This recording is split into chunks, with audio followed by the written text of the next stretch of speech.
The Great Hall of the Galactic Council had never seen such chaos.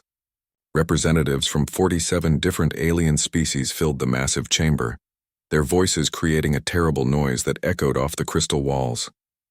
Fear hung in the air like smoke. Admiral Zixathera stood at the center podium, her blue skin pale with worry. The tall hegemony officer had brought news that made everyone's blood run cold. Her forearms gestured at the giant holographic display floating above the assembly. "The Devourer fleet approaches," she announced, her voice cutting through the noise. "Our scouts confirm 300,000 bioships. They have already destroyed 12 star systems completely." The display showed a dark cloud moving through space. Each dot in that cloud was a living ship, bred for one purpose: to consume everything in its path. The Devourers had appeared from beyond the galaxy's edge 50 years ago. No one knew where they came from. No one knew how to stop them. The Korthak representative slammed his massive fist on his desk. His species looked like giant bears with extra arms. "How long do we have?" he roared. 6 months, Admiral Zixathera replied. "Maybe less if they increase speed." Panic spread through the chamber like wildfire. Representatives started shouting in dozens of different languages. Some demanded immediate evacuation of their home worlds. Others called for every available warship to gather for a final battle. The Altarian defense minister stood up. Her people looked like tall, thin humans with silver skin. "We must combine all our fleets," she said loudly. "Every ship, every weapon, every soldier." "That gives us maybe 150,000 ships," called out the Vegan ambassador. His people had green skin and large black eyes. "We are still outnumbered 2 to 1. "Better to die fighting than run like cowards," growled the Korthak representative. In the human section of the chamber, Ambassador Chen Wei sat quietly. She was a middle-aged woman with short black hair and calm brown eyes. While chaos erupted around her, she simply watched and listened. Her assistant, a young man named David Park, leaned over to whisper in her ear. "Ma'am, should we contact Earth? They need to know about the fleet mobilization." Ambassador Chen shook her head slightly. "Not yet, David. Let's hear what everyone has to say first." The debate continued for hours. Species after species pledged their fleets to the cause. The hegemony promised 24 dreadnoughts. The Altarians offered their famous stealth ships. Even the peaceful Zenith Federation agreed to send their hospital ships to support the fleet. Finally, the chamber began to quiet down. Admiral Zixathera looked around the room. "We have commitments for 143,000 ships. It is not enough, but it is what we have." She paused and looked directly at the human section. "Ambassador Chen, what does the Terran Federation offer for our defense?" Every eye in the chamber turned to the human representative. Ambassador Chen stood slowly, smoothing down her simple blue dress. She walked to the speaker's platform with measured steps. When she reached the podium, she looked around the chamber calmly. "The Terran Federation appreciates the gravity of this situation," she began, her voice clear and steady. "We understand the threat the Devourers pose to all civilized life in the galaxy." Murmurs of approval rippled through the chamber. Finally, humanity would show its true strength. Everyone knew humans were good fighters. Their ships were tough and their soldiers were brave. Many expected them to offer at least 10,000 vessels. Therefore, Ambassador Chen continued, the Terran Federation will contribute to the defense effort. The chamber fell completely silent. Everyone waited to hear the numbers. "We are dispatching 1 ship." For a moment, no one moved. No one spoke. The silence stretched on until it became uncomfortable. Then slowly the chamber erupted. "1 ship?" The Korthak representative's voice boomed over the noise. "1 single ship against 300,000? This is an insult," shouted the Vegan ambassador. "Humanity mocks our desperate situation." "Are the humans cowards after all?" demanded someone from the back of the chamber. Ambassador Chen waited patiently for the noise to die down. When it finally did, she spoke again. "The Terran Federation is sending the TSS Reckoning. It will handle this matter." "Handle this matter?" Admiral Zixathera's voice cracked with disbelief. "Ambassador Chen, perhaps you do not understand the scale of what we face. 300,000 ships, each one capable of destroying a planet." "I understand perfectly, Admiral," Chen replied calmly. "The Reckoning will take care of the Devourer fleet." The Altarian defense minister stood up so fast her chair fell over. "This is madness. Even your best ship cannot face such numbers alone. The humans have lost their minds. muttered the representative from the Crystal Worlds. One ship. They might as well send a toy boat. Ambassador Chen gathered her papers and prepared to leave. The Reckoning will depart for the intercept point in 72 hours. I suggest you position your fleets well behind our engagement zone. Behind your engagement zone? The Korthak representative laughed bitterly. There will be no engagement. There will only be your ship being torn apart in seconds. Perhaps, Ambassador Chen said with a slight smile. David, we're leaving. As the human delegation walked toward the exit, the chamber exploded with angry voices behind them. Species representatives accused humanity of cowardice, madness, and betrayal. Some demanded that Earth be expelled from the Galactic Council immediately. In the hallway outside, David Park caught up with his ambassador. Ma'am, with respect, are we really only sending one ship? The media's going to have a field day with this. Ambassador Chen stopped walking and turned to face her assistant. David, how long have you worked for the Diplomatic Corps? 3 years, ma'am. And in those 3 years, have you ever known humanity to make empty promises? David thought about it. No, ma'am. But one ship against 300,000? The math doesn't work. Ambassador Chen smiled and started walking again. The math works perfectly, David. It's just not the kind of math they teach in regular schools. Behind them, they could still hear the angry voices echoing from the council chamber. Emergency sessions were being called. Species were preparing to evacuate their core worlds. The galaxy was getting ready for the end of civilization as they knew it. But Ambassador Chen walked with the confident step of someone who knew a secret that no one else did. As they reached their transport, she looked up at the stars visible through the station's transparent dome. David, do you know why we called that ship the Reckoning? No, ma'am. Because sometimes the universe needs to remember who's really in charge. The transport lifted off, carrying the human delegation back to Earth. Behind them, the Galactic Council continued to argue and panic. Soon, news of humanity's betrayal would spread across the galaxy. Some species would curse the humans as cowards. Others would weep for the end of all things. None of them understood that they had just witnessed the most merciful decision in galactic history. The Terran Federation could have sent 1,000 ships. They could have sent 10,000. But they chose to send just one, because sometimes one is enough to change everything. The Luna shipyard stretched across the dark side of Earth's moon like a mechanical city. Massive construction bays held ships of every size and shape. Workers in spacesuits moved between the vessels like tiny ants. But deep in the most secure section of the yards, one ship sat alone. Fleet Admiral Sarah Morrison walked through the corridors of Dock 7. The security here was so tight that even she needed 3 different clearance codes to enter. Her footsteps echoed in the empty hallways as she made her way to the ship that would decide the fate of the galaxy. The TSS Reckoning didn't look like much from the outside. It was 800 meters long, sleek and dark gray. Compared to the massive dreadnoughts in the other bays, it seemed almost small. But Admiral Morrison knew that looks could be very deceiving. She stopped at an airlock marked with warning signs in 12 different languages.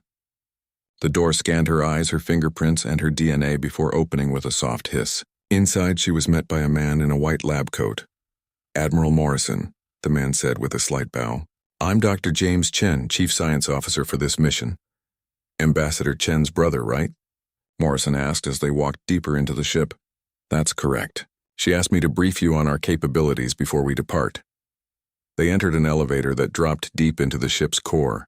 When the doors opened, Morrison found herself looking at something that took her breath away. The chamber was huge, easily 300 meters across. In the center, a black sphere the size of a house floated in midair, surrounded by rings of strange machinery. What am I looking at, Doctor? Morrison asked quietly. A controlled singularity, Dr. Chen replied.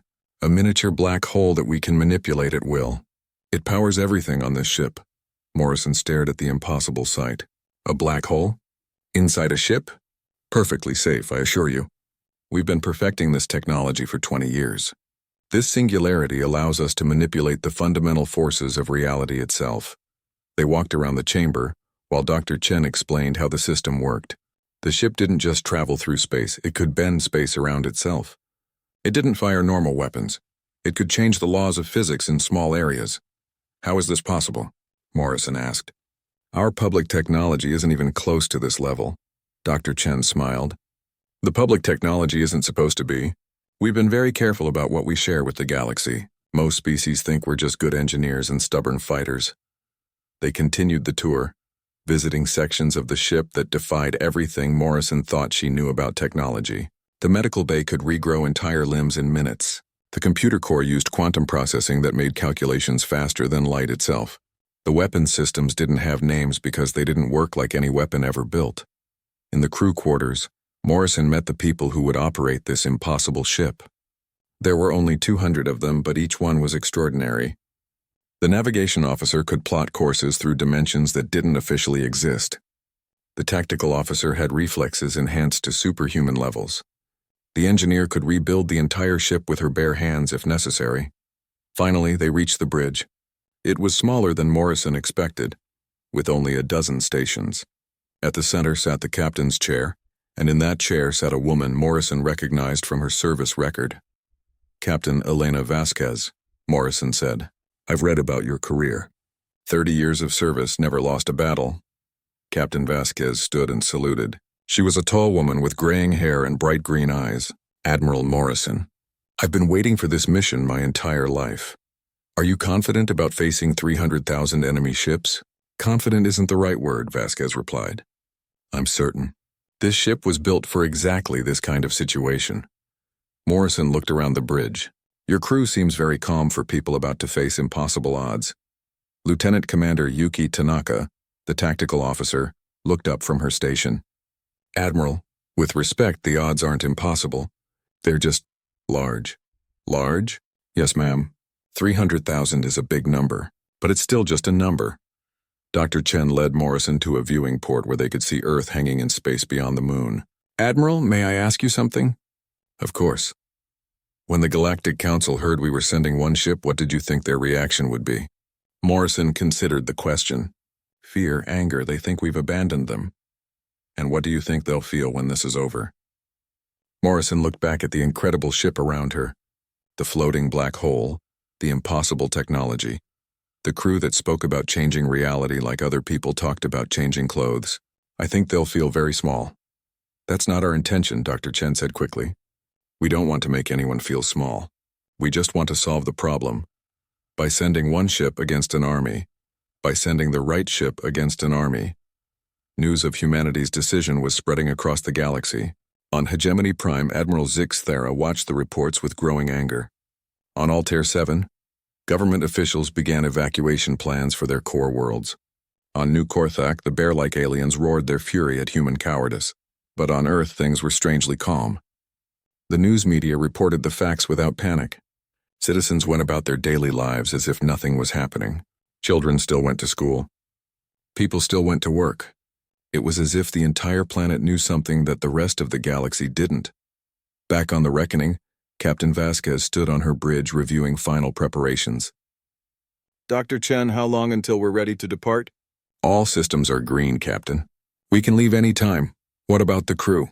Any last-minute requests for leave? Actually, Captain, we've had the opposite problem. 3 other ships have volunteered their entire crews to join this mission. Vasquez smiled. Tell them we appreciate the offer, but 200 is all we need. Yes, ma'am. They said they understood. Admiral Morrison prepared to return to Earth to brief the military command. Before she left, she turned to Captain Vasquez one more time. Captain, are you really certain about this? Once you leave, there's no backup coming, no reinforcements, no rescue. Admiral, Vasquez replied, humanity has been preparing for this moment since we first left our solar system. We've spent decades building this ship and training this crew. We've run every simulation, calculated every variable, prepared for every possibility. And if something goes wrong, then we improvise. It's what humans do best.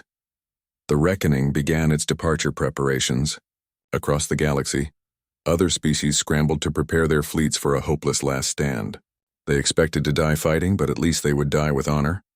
None of them knew that the war was already over. The Devourers just hadn't figured it out yet.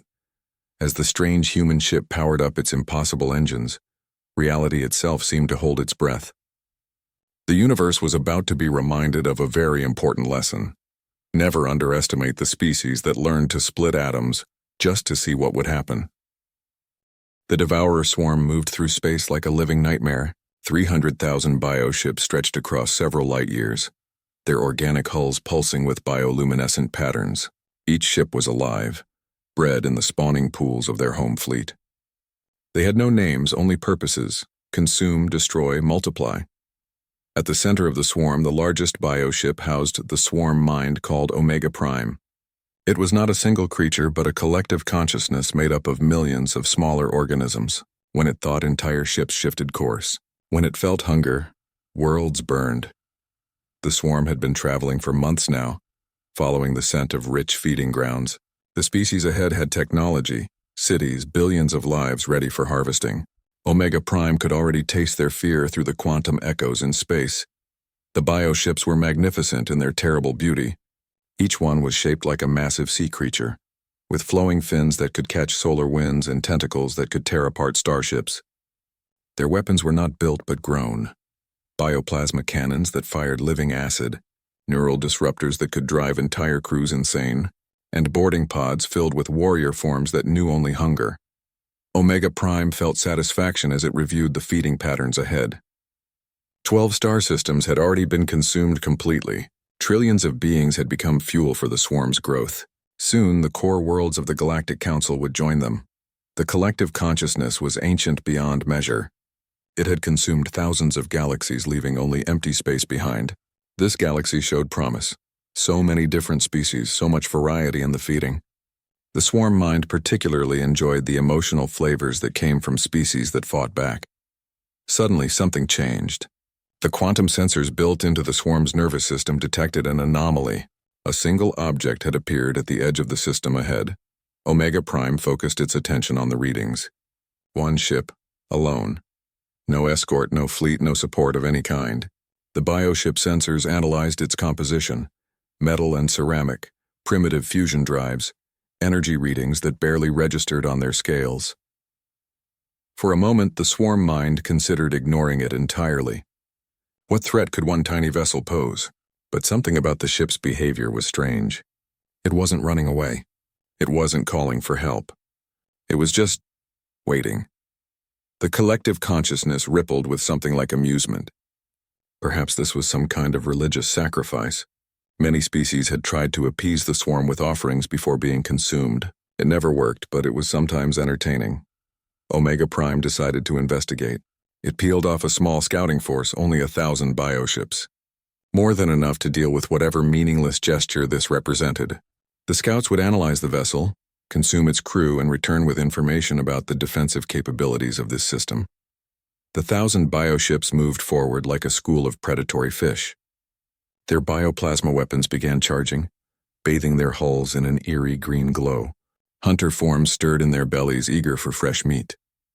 On the bridge of the TSS Reckoning, Captain Elena Vasquez watched the approaching force with calm interest. Her crew worked at their stations with quiet efficiency. No one seemed worried about the 1,000 ships bearing down on them. "Tactical assessment, Tanaka?" Vasquez asked. Lieutenant Commander Yuki Tanaka studied her displays with the same expression she might use to review a grocery list. 1,000 bioships, Captain, each approximately 600 meters in length. Bioplasma projectors, regenerative hulls, neural disruptor capability, standard devourer configuration, estimated crew complement, roughly 10,000 warrior forms per ship, 10 million total. Recommendations? Tanaka considered this for a moment. Minimal effort required, Captain. I suggest we use Protocol 7. Captain Vasquez nodded. Agreed. Engage singularity manipulators. Target the scout force's local spacetime. Authorization Vasquez Alpha 77. Dr. Chen looked up from his science station. Singularity field is stable. Ready to initiate temporal manipulation. Execute. The Reckoning didn't fire any visible weapons. There were no energy beams, no missile launches, no dramatic explosions. Instead, the ship's impossible technology reached out and gently touched the fabric of reality itself. Around the 1,000 approaching bioships, time began to change. From their perspective, they suddenly accelerated to nearly the speed of light, while the rest of the universe slowed to a crawl. The laws of physics, which had been constant for billions of years, decided to operate under new rules. Relativistic effects took hold immediately. Matter that was moving too fast for its own good began to break apart at the subatomic level. The bioships' living hulls couldn't adapt fast enough to the changing conditions. Their bioplasma weapons, charged for firing, became unstable and began consuming their own systems. In less than 30 seconds, 1,000 ships and 10 million warrior forms were reduced to scattered atoms drifting in space. There was no explosion, no debris field, no evidence that they had ever existed at all. The main swarm stopped advancing. Omega Prime stared at the empty space where its scouts had been. The collective consciousness struggled to process what it had witnessed. One moment, 1,000 bioships had been advancing on their target. The next moment, they were gone. The swarm mind replayed the sensor data again and again. There had been no energy discharge from the human ship, no weapon signatures, no indication of any technology that the swarm recognized. The scouts had simply ceased. For the first time in millions of years, Omega Prime felt something it had no word for. The closest translation might have been confusion, or perhaps the faintest beginning of concern. The collective consciousness reached out with its quantum senses, probing the space around the human vessel. Everything seemed normal. Space flowed as it should. Time moved at its proper rate. The laws of physics operated exactly as they were supposed to, but something had just killed 1,000 bioships without leaving a trace. On the reckoning, Captain Vasquez reviewed the tactical display. Clean sweep. No survivors, no debris. Time to send a message to the main force. What kind of message, Captain? Asked her communications officer. The kind that makes them think twice about what they're dealing with. Lieutenant Commander Tanaka looked thoughtful. Captain, the main swarm is holding position. They're analyzing what just happened. Let them analyze. Dr. Chen, how are our singularity levels? Barely touched, Captain. That operation used less than 1% of our capacity. Good. I have a feeling we're going to need the rest. The reckoning continued to wait patiently in the empty space between stars. Behind it, light years away, the combined fleets of the Galactic Council prepared for a hopeless battle. Ahead of it, the largest invasion force in galactic history tried to understand what had just happened to their scouts. And in the space between them, a single human ship hummed quietly to itself, its impossible engines spinning up for the real fight to come. Omega Prime slowly began to realize that this galaxy might be different from all the others they had consumed. For the first time in eons, the swarm mind began to consider the possibility that they might have finally found something they couldn't eat. The thought should have been frightening. Instead, the collective consciousness found itself oddly excited. It had been so long since they had faced a real challenge. Time to see what these humans were really made of. Omega Prime had devoured galaxies for millions of years. It had consumed species that could bend gravity, creatures that lived in the hearts of stars, and civilizations that had mastered death itself. But it had never encountered anything like what just happened to its scouts. The swarm mind pulsed with frustration as it analyzed the empty space where 1,000 bioships had vanished. The quantum echoes told an impossible story. One moment, the ships existed. The next, they didn't. Not destroyed, not vaporized, simply edited out of reality as if they had never been there at all. The collective consciousness made a decision. If this single human vessel represented some new form of technology, then the swarm would adapt and overcome it. Evolution was what the devourers did best. Every species they had consumed had made them stronger, smarter, more dangerous. Omega Prime selected 50,000 bioships from the main swarm. This was no scouting force. This was a full assault formation capable of cracking open planetary defenses. If the humans had some kind of superweapon, overwhelming numbers would defeat it. The 50,000 ships moved forward in a complex pattern designed to minimize losses from area effect weapons. They spread out across thousands of kilometers, approached from multiple angles, and charged their bioplasma cannons to maximum power. Each ship carried enough firepower to glass a continent. On the bridge of the reckoning, Captain Vasquez watched the massive force approaching with the same calm expression she had worn during the first attack. Her crew worked quietly at their stations, making small adjustments and running final system checks. "Impressive," commented Dr. Chen from his science station. "They're learning. Look at that formation. Multiple attack vectors, overlapping fields of fire, redundant targeting systems." Lieutenant Commander Tanaka nodded approvingly. "They assume we're using conventional physics. Energy weapons, kinetic projectiles, maybe some kind of exotic matter bomb. They're trying to spread out so we can't get them all at once. But we're not using conventional physics, observed the navigation officer. No, Captain Vasquez agreed. We're not. Tanaka, recommendations. The tactical officer studied her displays carefully. They're being more careful this time. Still thinking in 3 dimensions, though. I suggest Protocol 12. Protocol 12, Vasquez repeated thoughtfully. That might be too much of an escalation. Captain, Dr. Chen interjected, remember what Admiral Morrison said. We're not just fighting a battle here. We're teaching a lesson. Vasquez considered this. A lesson about what? About why humans only sent one ship. The captain made her decision. Very well. Protocol 12 it is. Dr. Chen, prepare the reality manipulation drives. Authorization Vasquez Omega 1212. Aye, Captain.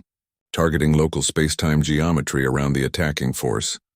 The reckoning began to work its impossible magic again, but this time, instead of manipulating time, it began editing space itself. The ship's singularity drive reached out with fingers of controlled gravity and began rewriting the basic laws of physics in a carefully defined area. The 50,000 bioships suddenly found themselves in a region where reality operated under different rules. Gravity began flowing upward instead of toward mass. Electromagnetic radiation decided to travel in spirals rather than straight lines. The strong nuclear force that held atoms together became weak and unreliable. The bioships tried to adapt, but you cannot evolve to survive in a universe where the laws of physics are actively working against your existence. Their bioplasma weapons fired energy that immediately began moving in directions that had no names. Their living hulls tried to regenerate, but the chemical bonds that held their molecules together kept changing properties. Warrior forms inside the ships began to experience existence in ways that no biological creature was designed to handle. Some found their mass becoming negative. Others discovered that their electrons had decided to orbit atomic nuclei backwards. A few unlucky ones simply ceased to make sense on a fundamental level. Within minutes, 50,000 bioships had been reduced to exotic particles that shouldn't exist according to any known science. They didn't explode or burn or melt. They just stopped being possible. The main swarm pulled back to the edge of the system. Omega Prime experienced something that it had not felt in millions of years. Fear. Not concern or confusion, but actual primitive terror. The collective consciousness recoiled from the empty space where 51,000 bioships had simply ceased to exist. The swarm mind tried to understand what it had witnessed. The human ship hadn't used weapons in any recognizable sense. It had used something far worse. It had changed the rules of existence itself. How do you fight an enemy that can edit reality? Across the galaxy, deep-range sensors detected the impossible. A single human ship had eliminated 51,000 devourer vessels without taking any damage. Emergency communications flooded subspace networks as species struggled to comprehend what they were seeing. On Hegemony Prime, Admiral Zixthera stared at her tactical displays in disbelief. Run those calculations again, she ordered her staff. Ma'am, we've run them 12 times. The results are consistent. 51,000 bioships gone in under 10 minutes. On Altair 7, the defense minister called an emergency session of their government. How is this possible? Our best estimate said humanity's technology was only slightly ahead of our own. On New Korthak, the bear-like aliens had stopped roaring about human cowardice. Instead, they sat in stunned silence, trying to process numbers that didn't make sense. Back on the Reckoning, Captain Vasquez reviewed the tactical situation with her senior staff. The main devourer swarm had withdrawn to the edge of the system and appeared to be regrouping. They're learning faster than expected, noted Dr. Chen. Look at their new formation. They're trying to create quantum isolation fields around their ships. Will that help them? Asked the communications officer. Against conventional weapons, yes. Against what we're using, Dr. Chen shrugged. It's like trying to protect yourself from gravity by wearing a hat. Lieutenant Commander Tanaka studied the swarm's movements. Captain, they're not advancing anymore. I think we might have actually scared them. Scared? Vasquez looked surprised. These are devourers. They don't get scared. They consume entire civilizations for breakfast.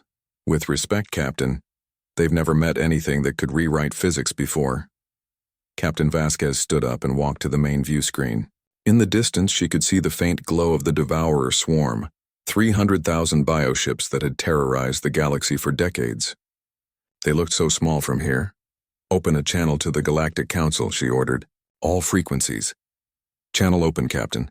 This is Captain Elena Vasquez of the Terran Federation ship Reckoning.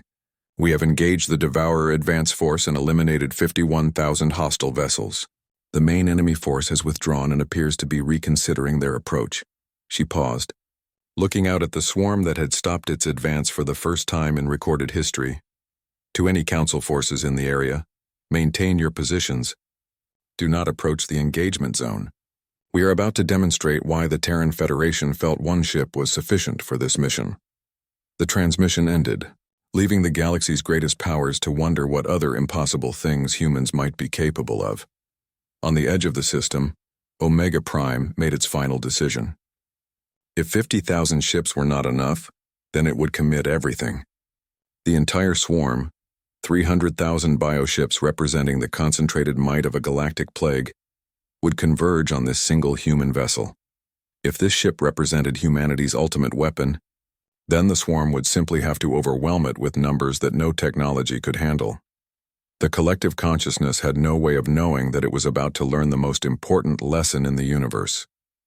There is no number large enough to matter when your enemy has learned how to count in infinity. Omega Prime had made its final decision. Every bioship in the swarm, every warrior form, every weapon that had devoured civilizations across a dozen galaxies, all of it would focus on destroying this single human vessel. 300,000 ships began moving forward in the largest attack formation the universe had ever seen. The bioships came from every direction at once. They filled space like a living wall of death, their bioluminescent patterns creating a light show that could be seen from other star systems. This was not just an attack. It was the concentrated fury of a species that had never known defeat. On the bridge of the Reckoning, Captain Elena Vasquez stood alone. She had dismissed her crew to the ship's protected core sections. If something went wrong with what she was about to do, she wanted to be the only one at risk. The captain looked out at the approaching swarm and felt a strange sense of peace. 30 years of training had led to this moment. Every simulation, every exercise, every test had been preparation for facing the impossible and making it look easy. Computer, open a channel to the Galactic Council. All frequencies, all networks, maximum broadcast power. Channel open, Captain. Vasquez took a deep breath and spoke into the comm system. Her voice would reach every corner of the galaxy, every species, every world that was watching and waiting for the end. This is Captain Elena Vasquez of the Terran Federation ship Reckoning. You asked why we sent one ship. She paused, watching the wall of bioships growing larger. Because one ship is all we need. Her hand moved to a control panel that no other ship in the galaxy possessed. Computer, initiate Protocol 1. Full authorization Vasquez Prime 1 Alpha. Protocol 1 confirmed, Captain. Are you certain? This will affect local spacetime on a massive scale. Execute Protocol 1. The Reckoning stopped pretending to be a normal ship. The vessel's singularity drive spun up to maximum power, drawing energy from the controlled black hole at its heart. But instead of manipulating time or space in small areas, the ship began editing the fundamental constants of the universe itself. Reality hiccuped. The speed of light changed. Not everywhere, just in a carefully controlled sphere around the Devourer swarm. The strong nuclear force that held atoms together became weaker. Quantum mechanics began operating under rules that had never existed before. The 300,000 bioships didn't just die. The very concept of their existence became impossible. The universe looked at them and decided they were a mistake that needed correcting. Matter forgot how to hold together in the patterns that had formed them. Energy refused to flow in ways that supported their life functions.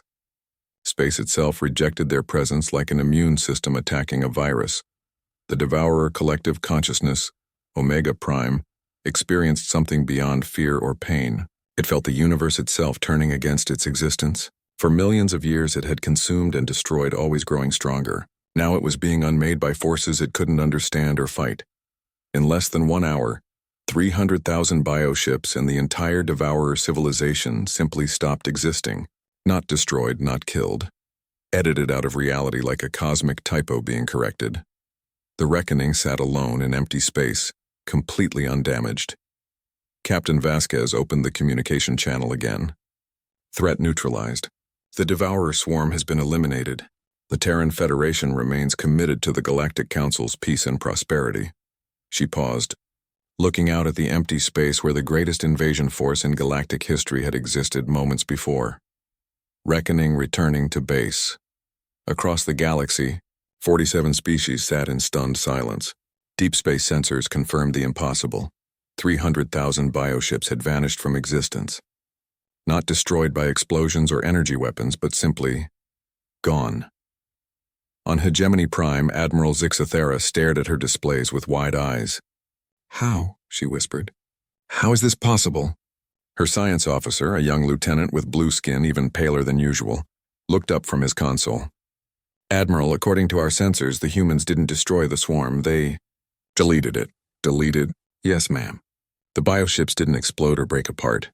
They just stopped being real." On Altair 7, the defense minister called her chief scientist. "Dr. Corin, I need an explanation. What kind of weapon can eliminate 300,000 ships without leaving debris?" "Minister," the scientist replied carefully, "I don't think it was a weapon in any sense we understand. Our analysis suggests the humans somehow changed the basic laws of physics in that region of space." "Changed physics? That's impossible." "Yes, ma'am. That's what makes it so terrifying." On New Korthak, the bear-like aliens had stopped talking entirely. They simply sat in their council chambers, staring at the reports and trying to understand what it meant to share a galaxy with beings who could rewrite reality. The news spread like wildfire. Humanity had faced the greatest threat in galactic history and eliminated it with a single ship. Not through overwhelming firepower or superior numbers, but through technology that seemed like magic. Emergency sessions were called on every world. Military leaders tried to update their threat assessments, but found themselves unable to categorize a species that could edit the universe itself. Diplomats scrambled to revise their approaches to human negotiations. Some species spoke of surrender, others of alliance. A few suggested worship. On Earth, the news was received with quiet satisfaction. Citizens nodded approvingly and went back to their daily lives. Children continued going to school. Workers reported to their jobs. And life proceeded exactly as it had before. Because Earth had always known what the rest of the galaxy was just learning, humanity didn't build weapons to destroy their enemies. They built tools to solve problems. The Devourer swarm had been a problem. Now it wasn't. The TSS Reckoning began its journey home, its impossible engines folding space around it like origami. In the ship's core, the controlled singularity hummed quietly, satisfied with another job well done. Captain Vasquez walked through the corridors, checking on her crew. They were already back at their stations, running system diagnostics and preparing reports. No one seemed particularly excited about what they had just accomplished. "Captain," called Lieutenant Commander Tanaka as Vasquez entered the bridge. "We're receiving congratulatory messages from across the galaxy. Thousands of them." "Acknowledge them politely," Vasquez replied. "Standard diplomatic responses." "Yes, ma'am." "Captain, if I may ask, was that really Protocol 1? I thought Protocol 1 was theoretical." Vasquez smiled. "Everything is theoretical until you try it, Tanaka. Besides, we couldn't very well call it the thing that deletes problems from existence protocol." Dr. Chen looked up from his science station. "Captain, initial reports suggest the galaxy is having some difficulty processing what just happened." "They'll adapt," Vasquez said confidently. "They always do." As the Reckoning traveled home through folded space, the galaxy slowly came to terms with a new reality. Humanity had revealed itself to be something far beyond what anyone had imagined. Not just advanced, not just powerful, but capable of things that redefined what was possible. The question that echoed across 47 worlds was no longer, why did the humans send just one ship? Now everyone wanted to know what else can they do. And on Earth, humanity smiled quietly and kept that secret to themselves. After all, it was always better to be underestimated. Some lessons were worth teaching only once.